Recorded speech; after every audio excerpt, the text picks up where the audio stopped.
കോന്നി വാഹനാപകടത്തിൽ മരിച്ചവരുടെ പോസ്റ്റ്മോർട്ടം നടക്കുന്ന ആശുപത്രിയിൽ നിന്ന് ശ്രീകുമാരൻ, ഒപ്പം തന്നെ മരിച്ച അനുവിൻ്റെ വീട്ടിൽ നിന്ന് അരുൺരാജ് എന്നിവർ വിവരങ്ങളുമായി ചേരുന്നുണ്ട്. ആദ്യം ശ്രീകുമാരനിലേക്കാണ്. ശ്രീത്ത്, പോസ്റ്റ്മോർട്ടം നടപടികൾ പൂർത്തിയായി കഴിഞ്ഞിട്ടുണ്ടോ? സംസ്കാരം ഇന്നില്ല. ഈ നിഖിലിൻ്റെയൊക്കെ സഹോദരി വിദേശത്ത് നിന്ന് വരാനുണ്ട്. നാളെയോ മറ്റന്നാളോ എന്നുള്ളതാണ് നിലവിൽ ബന്ധുക്കളിൽ നിന്ന് മനസ്സിലാക്കുന്ന വിവരം. എന്താണ് പുതിയ വിവരങ്ങൾ ശ്രീത്ത്?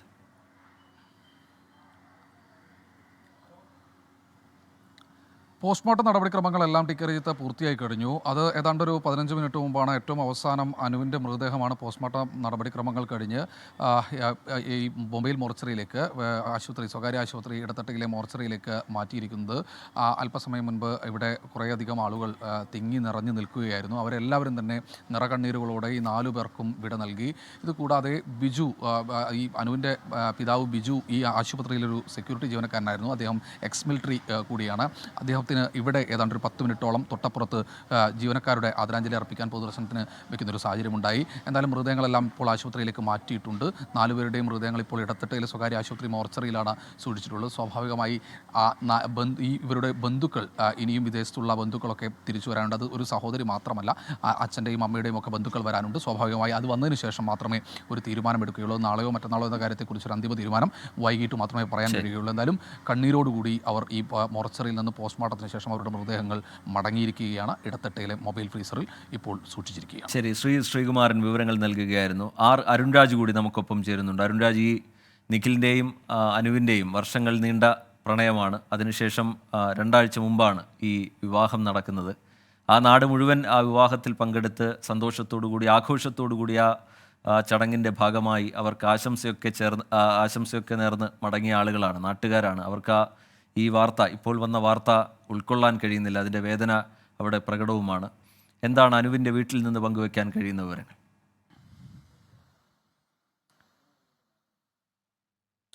റിജിത്ത്, ഈ നാട്ടുകാർക്ക് മാത്രമല്ല, ഇവിടെ ഈ വാർത്ത റിപ്പോർട്ട് ചെയ്ത് നമുക്ക് ഓരോരുത്തർക്കും അതിൻ്റെ വേദനയുണ്ട്. കാരണം നവംബർ 30 തങ്ങളുടെ ദാമ്പത്യം തുടങ്ങി. അത് 8 വർഷം നീണ്ടത്തെ പ്രണയം, ആ പ്രണയത്തിനൊടുവിലുള്ള ദാമ്പത്യം, ആ ദാമ്പത്യം തുടങ്ങി ദിവസങ്ങൾ കഴിയുമ്പോൾ ആ ജീവിതം അവസാനിപ്പിച്ചവർക്ക് ഈ ലോകത്തുനിന്ന് വിട പറയേണ്ട അവസ്ഥ വന്നിരിക്കുകയാണ്.